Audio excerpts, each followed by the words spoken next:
Benvingudes a Poca Broma, un podcast del Consell de la Joventut de València. Bueno, benvinguts i benvingudes un dia més a un nou episodi de Poca Broma. I bueno, vos preguntareu avui, a qui teniu avui? Pues bueno, vos la presente. Ella és Belén Mira i és la tècnica de promoció de la salut de l'Associació Espanyola contra el Càncer de València. I bueno, segur que haureu escoltat unes preguntes o vos sonarà ara prèvies, no? Però volíem tractar un poc el tema de tot el que està involucrat i relacionat amb el sol, no? Sempre haurem sentit, pues, és que el sol crema, perquè és que si estem molt exposats, o cosetes així, no? Aleshores, què tens que dir-nos, Belén? Conta'ns un poc. Bueno, pues en primer lloc volia agrair-te a tu, a l'equip, que m'heu convidat i que estem parlant d'estos temes que, bueno, a mi particularment em resulten superinteressants i crec també que són, bueno, pues importants, no?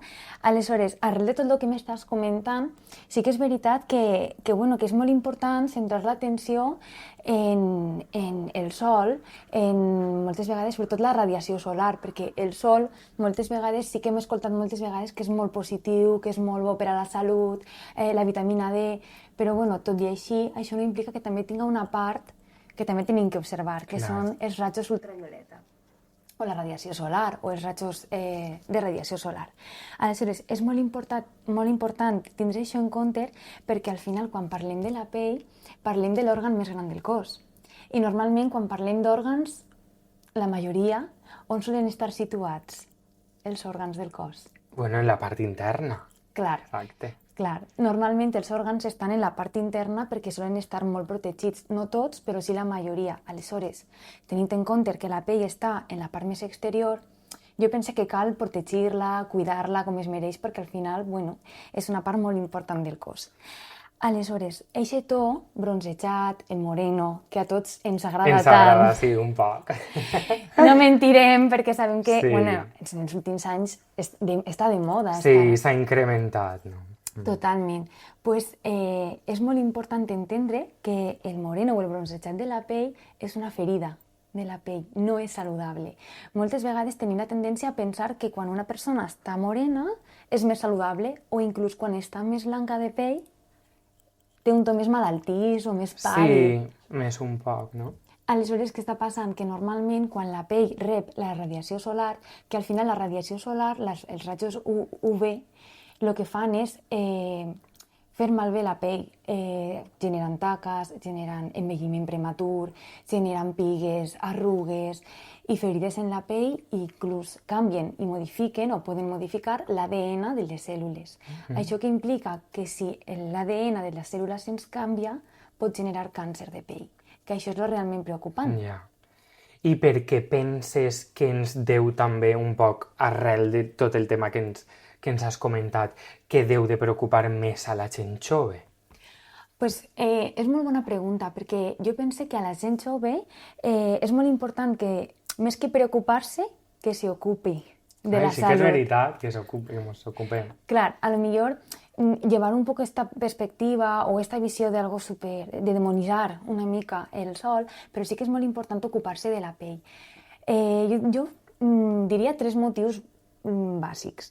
El primer és que el càncer de pell és un dels més freqüents, segons l'Observatori contra el Càncer València, però a la vegada és un dels més prevenibles, que aquí està la part bona, que nosaltres podem fer alguna cosa per ajudar, per a previndre que no succeïsca. Exacte. Per altra banda, també és molt important l'edat que tenim. És a dir, la gent jove és més vulnerable al sol, sobretot els xiquets, perquè al final, com parlàvem abans de la pell, de que és un òrgan, que quan som xicotets o xicotetes, la pell és molt més sensible, és molt més fineta, no? I està més exposta. Totalment, és molt més vulnerable. De fet, una de les recomanacions és que els xiquets de 0 a 3 anys no s'exposin als rajos UV del sol. Sí. Inclús si patim cremades entre 2 o 6 cremades amb bullofes abans dels 18 anys, això pot incrementar fins i tot un per 3 de probabilitats de patir càncer de pell en el futur. Aleshores, és superimportant que des de xicotets ens protegim. I per últim, també està el tema de la pell de memòria. Això no sé si alguna vegada... Sí, ho he escoltat, alguna vegada. Bueno, realment la pell i un poc el cos, no? O sea, un poc en general, però que la pell tenia memòria sí que ho havia escoltat. Totalment. És que això realment no té res de mite, és una realitat. La pell de memòria i s'anomena capital solar. Bueno, conta'ns un poc què és això del capital solar per a saber un poc més. Pues, el capital solar és la capacitat que té la pell per a protegir-se. Tots, quan naixem amb un capital solar determinat. Imagina't que al néixer te donen un bloc de pòsits, val? Això és el teu capital solar. I cada vegada que et cremes o que la pell sofreix un dany... Que t'exposes massa al sol, no? Totalment, arrencaríem una fulleta del bloc de pòsits. Cada vegada que em torna a cremar, arrenquem una altra fulleta, i així fins que el bloc s'acaba. Aplega un moment en el que quan el bloc s'ha acabat, això és que hem acabat per complet el nostre capital solar. I és quan apareixen les lesions o les ferides o la pell comença a mostrar taques, arrugues, pigues o fins i tot és possible que acabi mostrant algun símptoma com algun càncer de pell o alguna piga que tenim que llevar. I què hem de tindre en compte per a poder protegir tot el que ens estàs contant? Pues, jo penso que és molt important tindre en compte 4 coses. Per un costat, com soc, el que hem parlat, no? L'edat, soc més jove, perquè moltes vegades les persones joves no se preocupen tant pel futur o no se preocupen tant per les malalties o per la salut, però és molt important, com dèiem, ocupar-nos des de joves per a, quan siguem una mica més grans, pues poder gaudir d'una qualitat de vida, no? Això estem parlant... Disculpa no, però això que sí que està parlant un poc de previndre i a nivell sobretot de la pell, però de previndre-ho tot, no? Ser com més conscients de que al cap i a la fi els actes que tenim de ben joves o de joves van a tindre una repercussió a llarg plaç en el nostre cos i el tema de la protecció solar és un d'ells. Totalment. I el bo és que tot el que fem tindrà una repercussió, però no té per què ser negativa, també pot ser positiva. Sí. Al final la pregunta és com vols viure la teua vida, no? I quan més salut tingues, doncs més qualitat de vida, més possibilitat de fer el que vulguis. Aleshores, animem molt a les persones joves a protegir-se. Sobretot, des de ben xicotets, com hem parlat abans, ser un xiquet, una xiqueta o inclús ser una persona jove, doncs, bueno, és un factor de risc a l'hora d'exposar-se al sol. Aleshores, bueno, sempre convidem des de ben prontet començar a fixar-se en això, no? Altra cosa important també de com som nosaltres és també tindre en compte si a la nostra família hi ha historial de melanoma, càncer de pell, etc. Perquè aleshores sí que caldrà tindre una mica més de cura amb el sol. Per altra banda, com soc i per altra banda on estic també. Perquè no és el mateix viure en un país com Noruega, per exemple, que té poques hores de sol o les hores de sol... comparades amb nosaltres, sí. Exacte, i al final això també afecta a la societat, no? Al ritme de vida.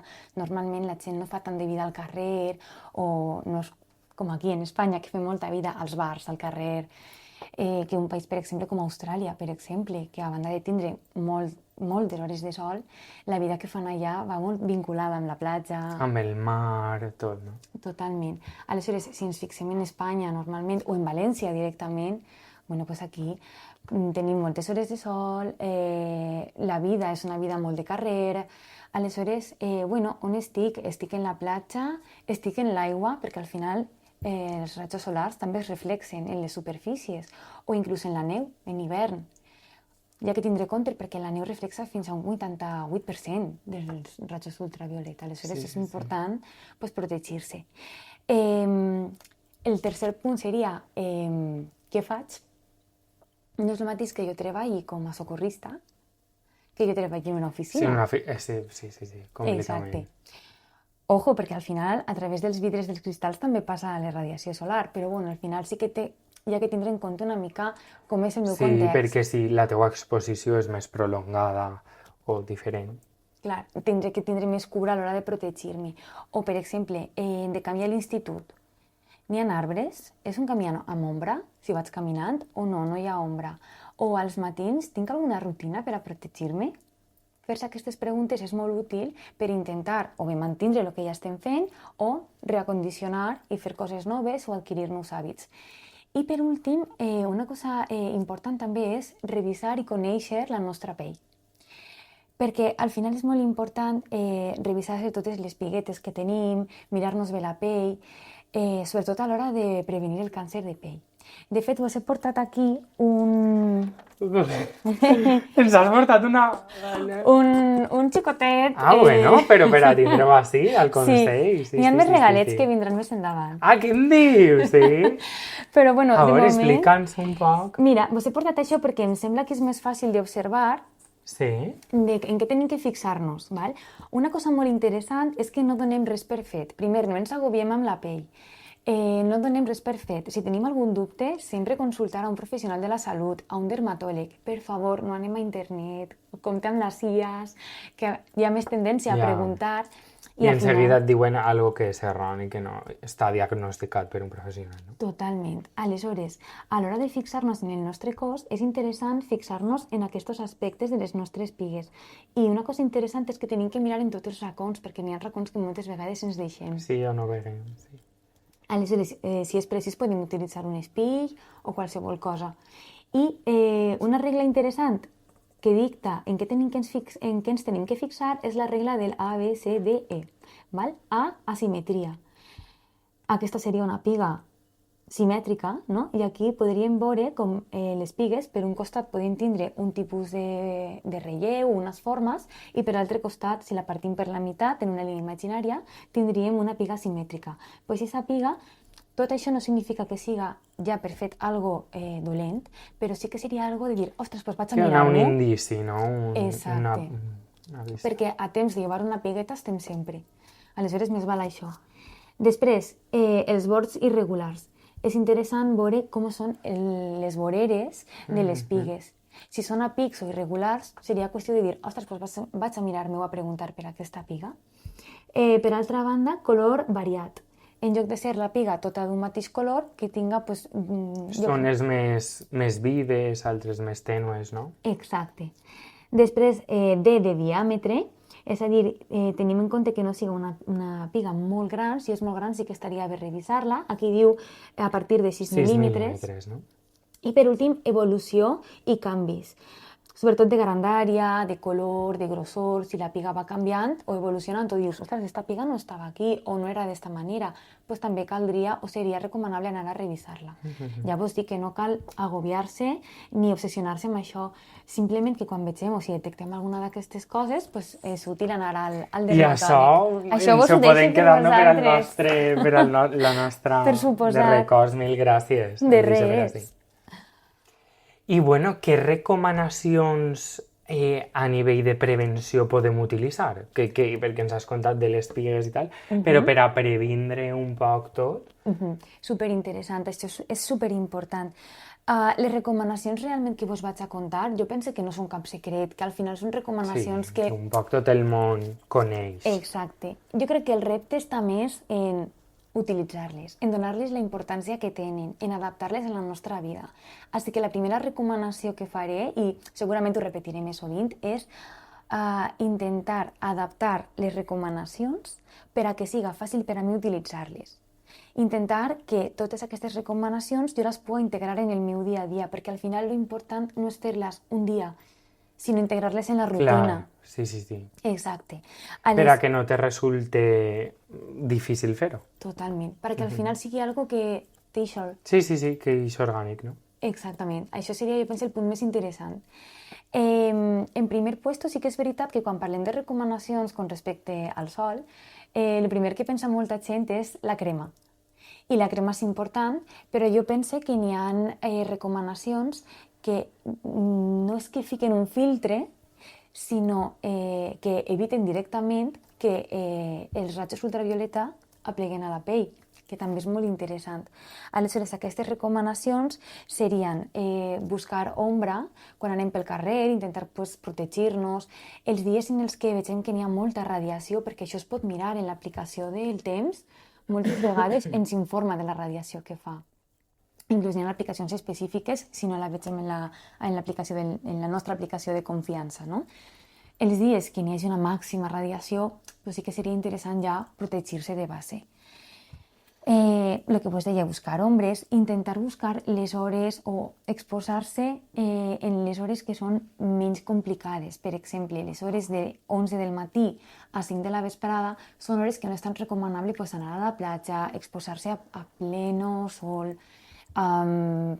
intentar anar amb compte amb aquestes hores. Beure aigua per hidratar la pell per dintre. Molta hidratació, I ara en estiu, moltíssim més sempre al llarg de tot l'any, però bueno, ara... Exacte, reforçar molt la hidratació.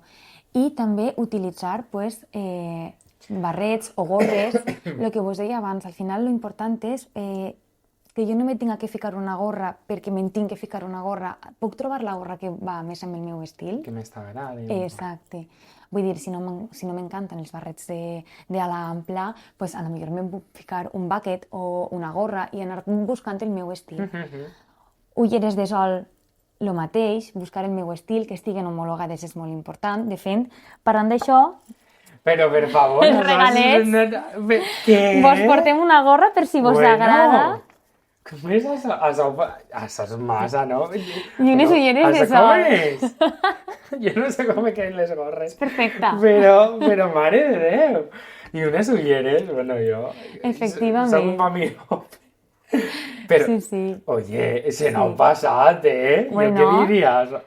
Ai, al final l'important és que anem protegits. Vaig a passar-me. Jo que soc un poc... Oye, que meravella. Total. Pues m'agrada moltíssim, oye, mil gràcies. Exacte, és trobar el teu looking, però bueno, al final són que coses... meravella, ara s'ho fiquen per així. Exacte. Que millor manera de previndre, no? Totalment, i que al final és algo que podem fer que siga divertit i gaudir d'això. Sí, total. I bueno, per últim tenim la crema solar, que és recomanable que siga amb alta protecció, de 50 cap amunt.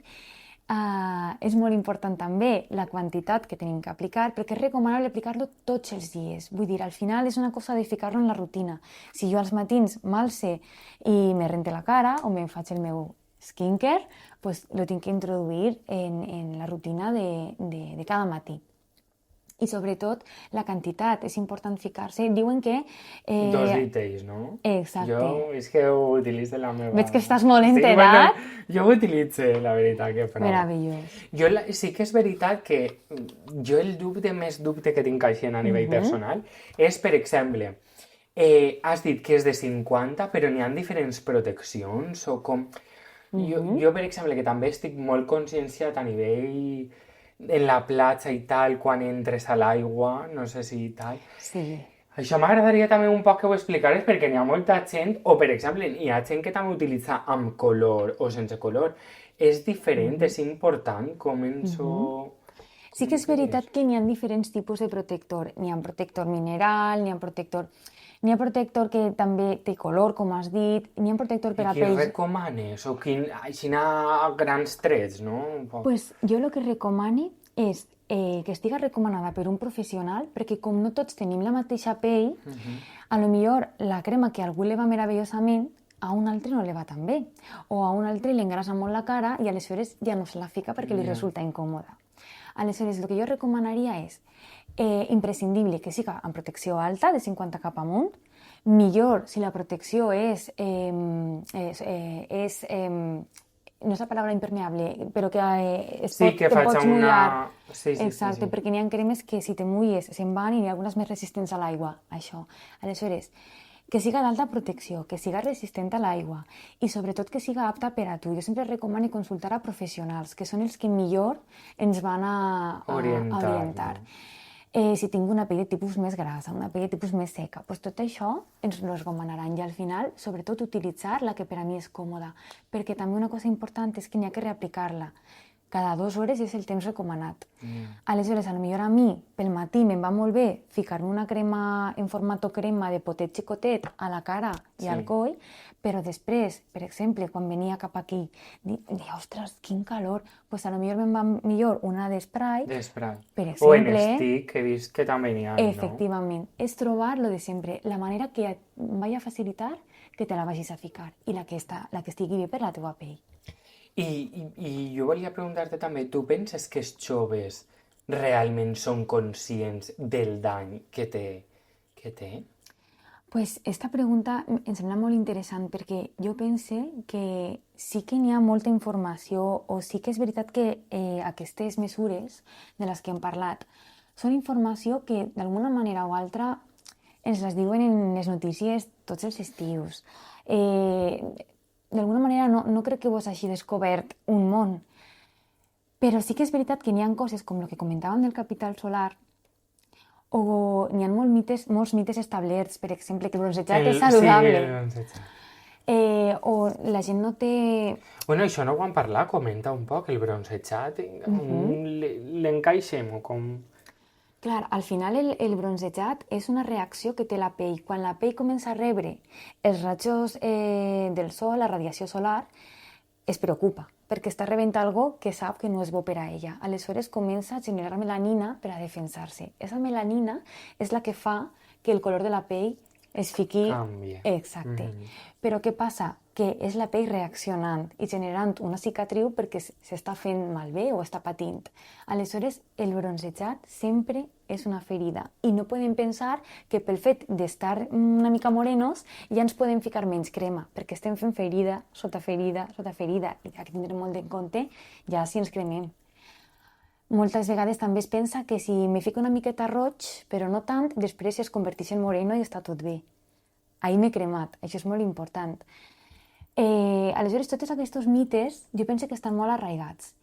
I després també la pressió social, les xarxes socials... Sí, ara, bueno... No és estrany veure històries d'Instagram, per exemple, o de TikTok, de la típica imatge de la playa i les cametes... Sí. O la història de les marques del Sí, del bikini o del banyador. Exacte. Aleshores, bueno, és molt important que, bueno, no havia parlat d'això, però també és interessant buscar banyadors amb filtro UV, ni amb banyadors també amb màniga llarga que utilitzen els surfistes. Sí. Bueno, jo no sé si ho hauràs vist, però Anne Hathaway ara està embarassada i així té ella tota coberta de cap a avall, sencera, perquè és i a més ella que també té una pell molt blanqueta i a lo millor tendeix més, o bueno, jo també conec gent en albinisme i en seguida... Clar, no totes les pells són iguals. Sí. Estan un segonet i hi ha un roig neon, que pareix roig neon total. Clar, doncs això, és un problema perquè al final estem gastant aquest capital solar. I sí que és veritat que també s'ha ficat molt de moda el tema del Touched by the Sun o el Sun Kiss. Sí, el Sun Kiss. A veure si es fica més de moda lo de Anne Hathaway, de protegir-se, seria genial. Perquè al final la història que està en Instagram estarà 24 hores. Però tota la radiació que ha absorbit el teu cos es quedarà per sempre. La resta de la teva vida, completament. Aleshores... I bueno, i ara parlant un poc d'això, continuem, però jo ara, és una cosa que estem fent ara en els últims episodis i tal, i és que tenim una baralla de cartes i tenim una pregunta, i sempre la involucrem un poc en el tema que estem parlant. Són preguntes ordinàries d'anar per casa, però potser són un recot de petita que té a veure amb el sol o em vaig cremar quan alguna cosa tal.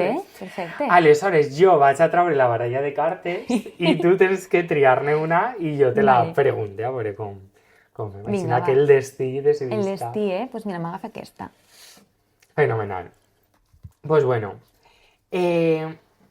pues en este cas tens que parlar sobre una persona que hagi tingut una experiència en el que li hagi afectat el sol o si coneix algun cas proper o alguna cosa. Ai, mira, pues me veig genial, perquè... Mira, pues el destí. Pues mira, aquesta és una història que contem molt quan anem als instituts a parlar de prevenció solar, perquè n'hi ha una història que va eixir en la BBC d'un home que es diu James Tepper. I I James Tepper és un home que va passar tota la seva vida, la seva joventut, jugant baix el sol de la seva ciutat, si no recordem mal, crec que era Califòrnia. Sí. Aleshores, a ell li agradava molt jugar al bàsquet i durant la seva etapa de joventut jugava moltíssim, fins que als 30 anys o així li van diagnosticar càncer de pell, una pigueta li van diagnosticar. Aleshores, ell de sobte va dir, ostres, me tinc que cuidar. Lo típic de que li veus una mica les orelles al llop i dius, ostres. I aleshores, a partir d'aquest moment, va estar tota la vida lo típic de, no, me tape barrets... Sí, molt pendent. Sí, moltíssim. I als 70 anys, malauradament, li van diagnosticar un melanoma, que el melanoma és, dintre dels càncers de pell, és el més... agressiu. Exacte. Aleshores, ell va dir, jope, he passat els últims 30 anys de la meva vida protegint-me, però potser tindria que haver-ho fet també... evitar. Exacte. I aleshores és un exemple perfecte del capital solar. A ell, als 30 anys, se li va gastar el capital solar. I aleshores va dir, ostres, que important és protegir-se des de ben jovenets. Sí, de la prevenció que estàvem parlant, no? Un poc. Total. I bueno, i jo ja per a finalitzar, ojalà poguem estar així, no? Però com podríem protegir-se, ho has comentat un poc, no? Sense ara que ve el calor, el mar, l'aigua, l'arena, tot, sense que ens afecte a l'estiu. Val, perfecte. Lo primer i lo més interessant, jo penso, és que protegir-se no té per què ser renunciar. Aleshores, per no renunciar a coses, és important readaptar-les al meu estil de vida, que és el que parlàvem una mica abans. Un exemple seria, per exemple, si jo vull anar a la platja, en lloc d'anar a les 3 del migdia o anar a la 1 del migdia a dinar a la platja, que al final també pensem que tampoc s'està bé, no s'està a gust. Potser el que podem fer és canviar aquest plan per un plan d'anar a les 6-7 amb uns amics a la platja, amb unes pixes, amb unes begudes i estar amb els col·legues veient la posta de sol a la platja. Ai, quins plans dels... Per exemple, o me'n vaig de viatge i en lloc d'estar en la platja me'n vaig a veure com ix el sol per la costa. Sí, trobar el meu estil en ulleres o en barrets. Al final se tracta de també buscar la forma d'estar a gust, perquè ningú està a gust al sol o baix del sol. La gent normalment, i més ara, amb aquestes onades de calor que estan fent, que justament abans de començar ho comentàvem, protegir-te, anar per l'ombra i el que dèiem abans, agafar una crema amb la que jo me senti còmode o còmoda, ficar-me-la. I al final això acabarà formant part de la meva rutina diària i al final plegarà un moment en què ja no tinc que estar pensant per on vaig? Vaig per l'ombra? No vaig per l'ombra? Si faig esport? I serà algo que ja sol me vinga, perquè ja estaré conscienciant. Sí, que estiga naturalitzant, no? Totalment. Pues bueno, moltíssimes gràcies per vindre i bueno, jo gràcies. tinc que dir que poca broma amb el sol. Gràcies. Moltes gràcies.